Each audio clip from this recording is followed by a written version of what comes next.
What's up, guys? In this video, I'll show you how to see who viewed your profile on TikTok. This is something real that you can see. It's not a gimmick. So the first thing you have to do is go to your phone and launch TikTok.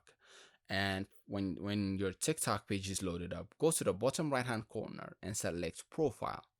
And once your profile page is loaded up, you can see on the top right hand corner, there's this icon that looks like an eye. So select that.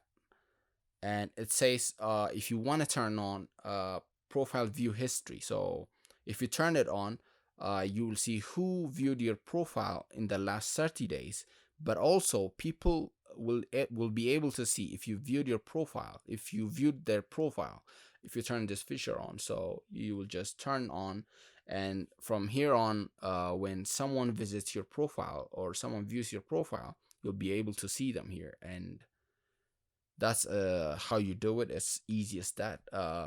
Thanks for watching, and see you next time.